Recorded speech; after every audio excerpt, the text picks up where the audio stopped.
So, guys, Prime Minister Justin Trudeau has finally unveiled the new immigration system priorities for Canada and the Immigration Department, which is the IRCC going forward. And this particular mandate letter acts as a guideline when the policymakers go into action. The new Immigration Minister, Honorable Sean Fraser, and the IRCC will be guided by the priorities as they're outlined in the letter.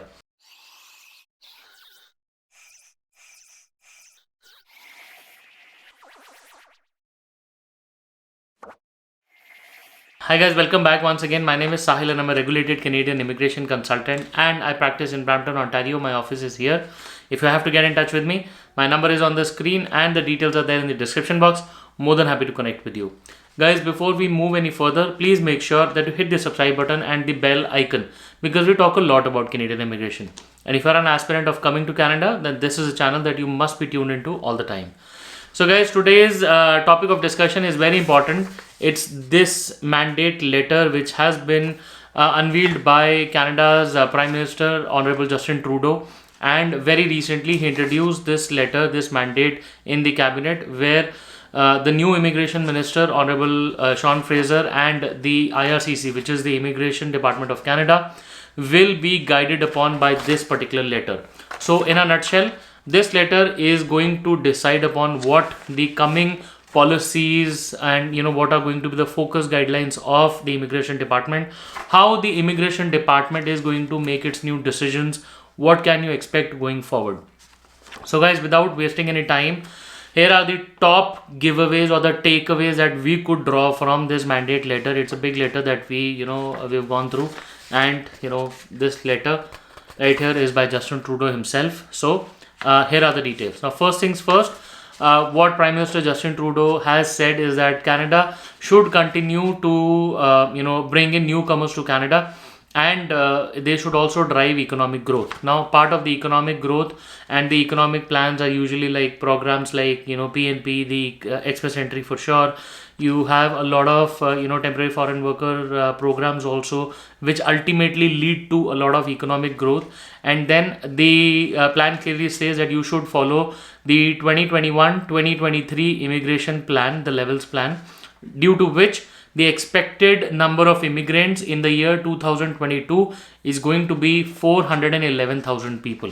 So the mandate letter in its first point says follow the economic growth plan in order to ensure that the 2022 immigration levels plan is met. Okay, so next year is going to be really full of action, where a lot of new programs and a lot of people might be invited in order to meet this particular requirement.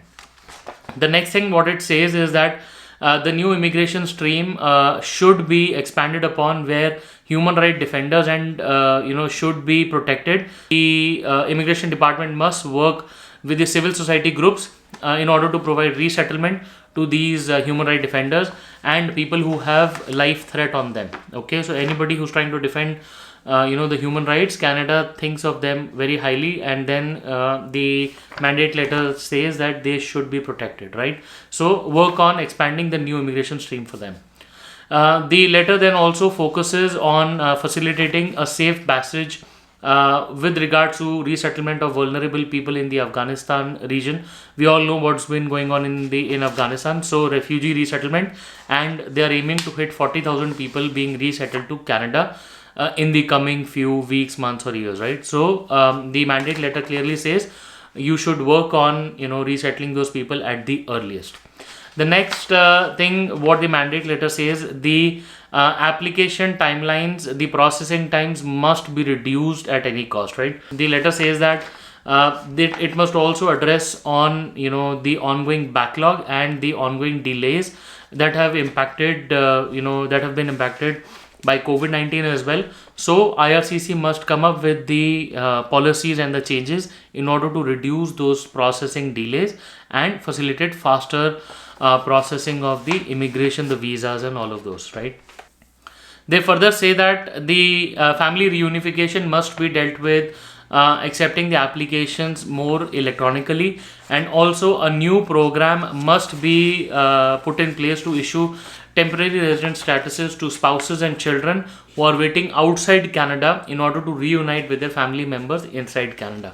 Okay, now this is one of the biggest points which I think IRCC should look upon very seriously, because the spousal sponsorships and the family sponsorships have been going on, have been delayed for a very long time, and it is about high time that IRCC brought in measures to curb this delay. And a lot of people have been separated for over years now, right? So Canada needs to work on it very seriously and swiftly. Alright guys, next on the list is the citizenship application fees, where the Honorable Justin Trudeau says that it should be free for eligible permanent residents. Honestly guys, this particular point was raised in the previous mandate letter as well, and before that as well, but it has never been acted upon. Well, yet another year, and we hope that this time it goes through and the Canadian citizenship related fees is waived off. Okay. The next thing that they have said is that the IRCC must work on establishing a trusted employer system for the Canadian companies when they are hiring temporary foreign workers. And for streams like the Global Talent Stream, the permit should be renewed and must be upheld within the 2-week time period that has been given to those people. And also there must be an employer hotline as well, where the employers can reach out if they need some expedited help with regards to permits, right? So with regards to the Global Talent Stream, which is usually for tech related people or for companies which have been pre-approved, they really need help when they are hiring the temporary foreign workers. Okay. Now the next thing that they say is that the IRCC must build on the existing pilot programs, and they must explore further ways to regularize the status of undocumented workers. Okay, this is very important because these foreign workers are contributing to the Canadian economy in a big way, and if there are ways where these undocumented people can be brought into the mainstream, that will be great. The next thing that they say is that the IRCC must focus on the national strategy on supporting the francophone people who are speaking 2 languages. That ways they can support Quebec as well, and bring in the overall efforts of the Canadian government and the the whole provincial drive towards bringing in people who can speak English and French together. The next thing that has been there on the list is that IRCC must focus on modernizing the Safe Third Country Agreement, where the refugees who have already claimed their particular safety related claim in the US are not able to claim the same in Canada unless they've received a decision for their refugee claim. The IRCC has been trying to fix that particular Safe Third Country Agreement for a long time, and the immigration must focus on modernizing that and bringing that to a particular conclusion very, very soon. The next thing on the list is expanding pathways to PR for international students and the temporary foreign workers. And Justin Trudeau clearly says that this must be done through the express entry system as well. And very importantly, the international students and the temporary foreign workers, which form the essential part of the Canadian experience class, have already been in a lot of preference and focus all throughout the year 2021 as well. And the Honorable Justin Trudeau says this should continue to happen in the next coming year as well, right? So that is very important.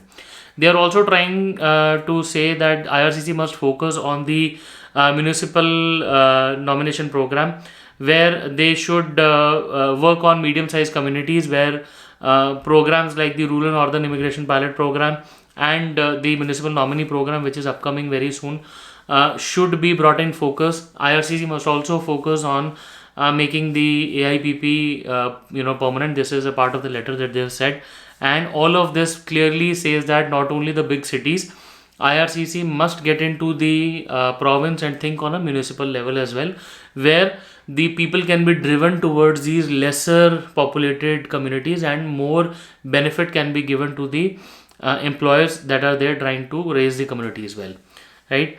And last but not the least, the Economic Mobility Pathway Pilot Program, where the IRCC must work with employers and communities to welcome 2,000 skilled refugees in industries like healthcare.